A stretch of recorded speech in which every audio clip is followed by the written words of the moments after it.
वक्फ संशोधन कानून को लेकर फैल रहे भ्रम और साथ ही अफवाहों पर विराम लगाने के लिए यूपी सरकार और बीजेपी ने कमर कस ली है। इसके लिए प्रदेश में विशेष जन जागरूकता अभियान भी चलाया जाएगा।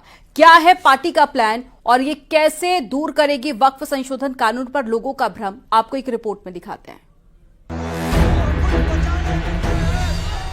जहां एक और वक्फ पर पूरे देश में सियासी संग्राम छिड़ा है, वहीं दूसरी ओर बीजेपी इसके लिए एक नए विशेष प्लान बना रही है। पार्टी वक्फ संशोधन कानून को लेकर जन जागरण अभियान शुरू करने जा रही है। इसके लिए शनिवार को एक प्रदेश स्तरीय बैठक बुलाई गई है।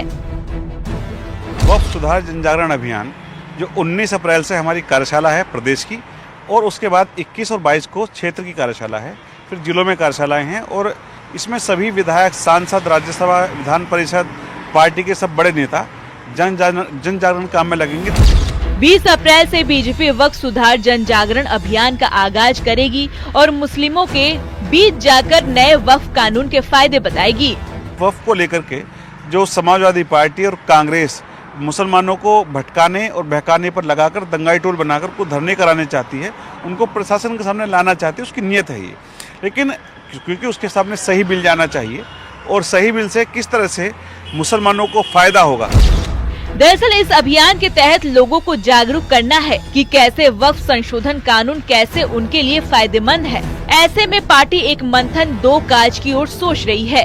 एक ओर मुस्लिम स्कॉलर मुस्लिमों के बीच नागरिक संवाद करेंगे, दूसरी ओर इससे पार्टी के पक्ष में माहौल भी बनेगा। जो अभी तक 5% लोग वक्फ के नाम पर कब्जा किए हुए बैठे थे जमीनों पर, और जो तमाम तरह के कार्य अनाधिकृत रूप से कर रहे थे, उन पर लगाम लगेगी। कैमरामैन गोपी गिरी के साथ संकेत मिश्रा, न्यूज़ 18 लखनऊ। मुस्लिम संगठन के वक्फ कानून के विरोध के बीच में दाऊदी बोहरा समुदाय के एक प्रतिनिधिमंडल ने दिल्ली में प्रधानमंत्री नरेंद्र मोदी से मुलाकात की।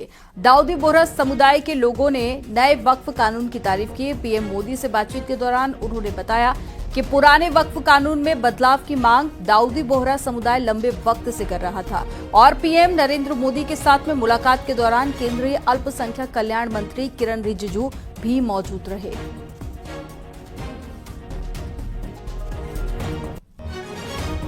अब कुछ परिवारों को पता नहीं होता है, संपत्ति ऐसे ही वक्त को करवा देते हैं और बैठ जाते हैं कुछ लोग।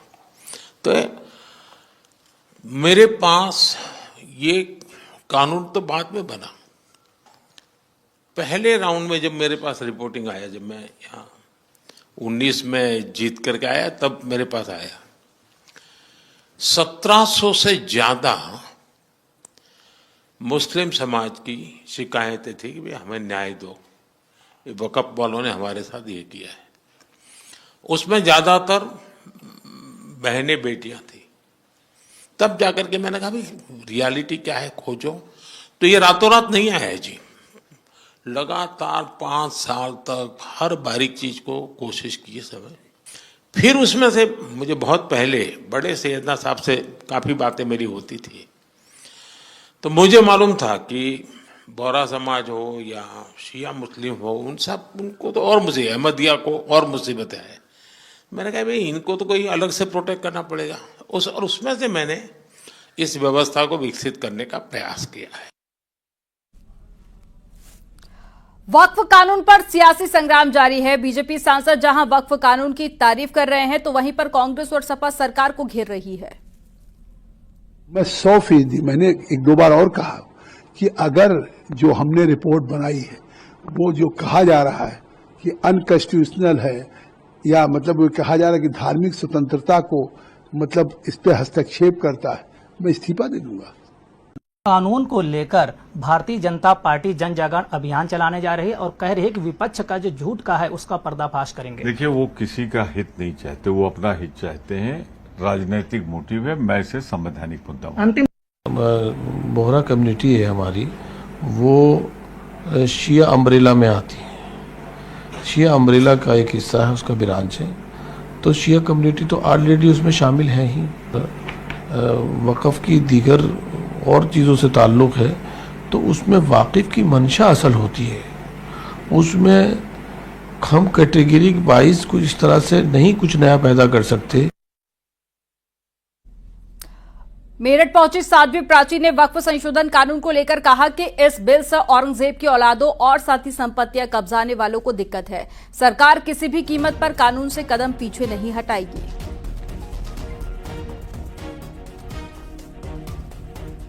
इस कानून से दिक्कत उन लोगों को हो रही है जो बड़े बड़े भूमाफिया है और जो औरंगजेब की औलाद है ना, उनको सबसे ज्यादा दिक्कत हो रही है। पीछे हटेगी सरकार? नहीं, पीछे नहीं हटेगी। सरकार गरीबों को न्याय देने के लिए तैयार कर रही है, सारे बिल महिलाओं को सम्मान देने के लिए तैयार कर रही है, तो सरकार के पीछे हटने का मतलब नहीं। पश्चिम बंगाल जला रहे हैं, क्यों ऐसा कर रहे हैं? और ये बताएं, दिक्कत मतलब भूमाफियों की क्यों हवा खराब हो रही है?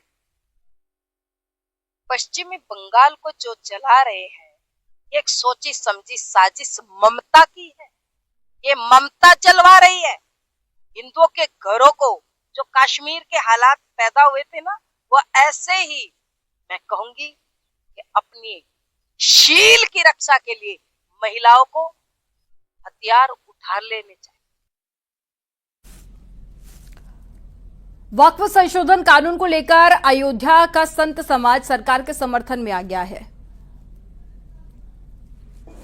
कि जो भी संपत्ति है उसका सीधा मतलब है कि आप अच्छे कामों में लगाइए, जिससे लोगों का भला हो, एक समुदाय का भला हो, मुस्लिम समुदाय का भला हो, उनकी रक्षा हो, उनके हितों के लिए था वो बोर्ड जब बना था। लेकिन इसके विपरीत कुछ अताताई लोग उसको हड़प करके बैठे थे, तो आज उन्हीं लोगों को कष्ट हो रहा है। बाकी मुसलमान सब प्रसन्न हैं। कोर्ट ने कुछ तथ्यों को निकालने की बात की है, लेकिन ये विचारणीय है और इस तरह की बात नहीं रखनी चाहिए।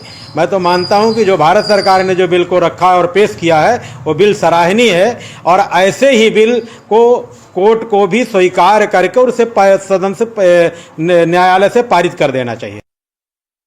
पूरा भारत संविधान चलता है और वक्फ बोर्ड का कोई संविधान नहीं है।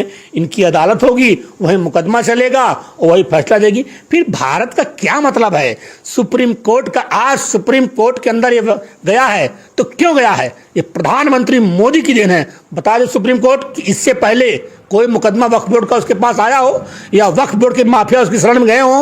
वक्फ बोर्ड सुप्रीम कोर्ट को समझता ही नहीं है। ये तो उसकी मजबूरी है।